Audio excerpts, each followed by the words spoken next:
হাসনাত আবদুল্লার এলাকায় এনসিপিতে ঠাঁই হচ্ছে ক্ষমতাচ্যুত আওয়ামী লীগের নেতাদের, এমন খবরেই এখন তোলপাড় কুমিল্লার দেবিদ্বার। আসন্ন ত্রয়োদশ জাতীয় সংসদ নির্বাচনকে সামনে রেখে এনসিপির দেবিদ্বার উপজেলার রাজনীতিতে এখন বইছে তুমুল বিতর্ক আর সমালোচনার ঝড়। সামাজিক যোগাযোগ মাধ্যম থেকে শুরু করে গ্রামের চায়ের টং, সবখানে এখন একটাই আলোচনা: বিপ্লব কি তবে বৃথা যেতে বসেছে? 2024 সালের 5 আগস্ট ছাত্র জনতার নজিরবিহীন গণঅভ্যুত্থানের মধ্য দিয়ে পতন ঘটে দীর্ঘ 15 বছরের শেখ হাসিনা সরকারের। এক দফা দাবির মুখে ক্ষমতা ছেড়ে ভারতে পালিয়ে যেতে বাধ্য হন হাসিনা সহ দলটির শীর্ষ নেতারা। দেশজুড়ে আওয়ামী লীগের কার্যক্রম কার্যত স্থবির। জনরোষের মুখে দলটির নেতাকর্মীরা যখন আত্মগোপনে, ঠিক তখনই দেবিদ্বারে ঘটছে এক উল্টো ঘটনা। অভিযোগ উঠেছে, বিপ্লবের ফসল ঘরে তোলার আগেই এনসিপি তাদের দলের দরজা খুলে দিয়েছে সেই আওয়ামী লীগের জন্য।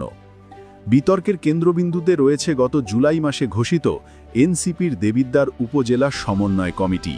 এই কমিটিতে এমন কিছু নাম উঠে এসেছে যা দেখে রীতিমতো হতভম্ব স্থানীয় রাজনৈতিক সচেতন মহল। জানা গেছে, ক্ষমতাচ্যুত আওয়ামী লীগের বেশ কয়েকজন সক্রিয় কর্মী ও নেতা ভোল পাল্টে এখন এনসিপির ঝান্ডার তলে আশ্রয় নিয়েছেন। দলের আদর্শিক অবস্থানকে বৃদ্ধাঙ্গুলি দেখিয়ে স্থানীয় কতিপয় এনসিপি নেতা কেন্দ্রীয় এক প্রভাবশালী নেতার ইশারায় এই পুনর্বাসন প্রক্রিয়া চালাচ্ছেন বলে গুরুতর অভিযোগ উঠেছে।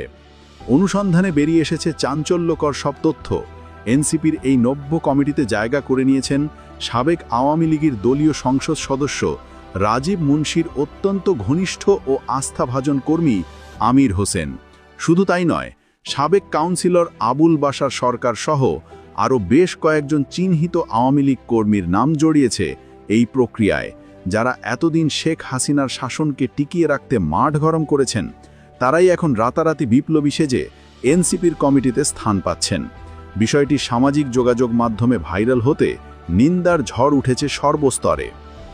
নাম প্রকাশ না করার শর্তে বৈষম্য বিরোধী ছাত্র আন্দোলনের দেবিদ্বারের বেশ কয়েকজন স্থানীয় সমন্বয়ক ও নেতা ক্ষোভ প্রকাশ করে বলেছেন, আমরা কি এই দিন দেখার জন্যই জীবন বাজি রেখেছিলাম? 5 আগস্ট আমাদের ভাইরা প্রাণ দিয়ে যে স্বৈরাচারকে হটিয়েছে, আজ এনসিপি সেই স্বৈরাচারের দোসরদেরই কোলে তুলে নিচ্ছে।